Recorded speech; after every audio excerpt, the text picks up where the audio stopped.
ఒక నిజాయితీ గల కథ. ఇది మన దేశంలో పెళ్లి ఎలా జరుగుతుందో చూపించే చిన్న డైరీలా చెప్పుకుంటే, అమ్మాయికి చదువు ఉన్నా లేకున్నా సంబంధం కుదిరిపోతుంది, అబ్బాయి జీతం వచ్చితే చాలు. ఫీలింగ్స్ అంటే ఏంటి? అప్పటి నుండి నాటకాలు మొదలవుతాయి. నకిలీ నవ్వులు, నకిలీ ఆశీర్వాదాలు, నకిలీ పాత్రలు. అమ్మాయి తాలూకు లక్ష్యం మంచి భర్త కాదు, మంచి ఏటీఎం. అబ్బాయి లక్ష్యం ప్రతి రాత్రి సెక్స్. ఎందుకంటే మన దేశంలో 90% అబ్బాయిలు లైంగికంగా రెప్రెస్డ్, నిరోధించబడ్డవారు. కొన్ని రోజులు మైథ్యం. కొంతమంది భౌతికంగా కలిసినా మానసికంగా ఎప్పుడూ దూరంగానే ఉంటారు. ఇక జీవితం బోర్ అయిపోతుంది.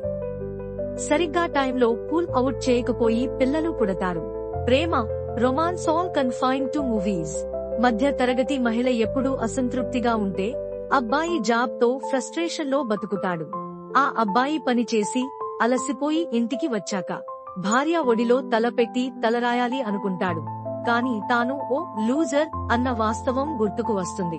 పిల్లలు పెద్దవయ్యాక సెక్స్ అంతా అంతరించిపోతుంది. ఎలాంటి ఫీలింగ్స్ ఉండవు. కేవలం పెళ్లైన దంపతులు అనే లేబుల్ కోసం కలిసి ఉండాలి. ఎందుకంటే సమాజం ఒత్తిడి పెడుతుంది. ఇంకా జీవితం హెల్ అవుతుంది. పిల్లలు పెద్దవుతారు. సోషల్ మీడియా చూపిస్తున్న షో ఆఫ్ కల్చర్ లో పెరిగి వాళ్లకు తమ తల్లిదండ్రులు అంబానీలా ఉండాలని అనిపిస్తుంది.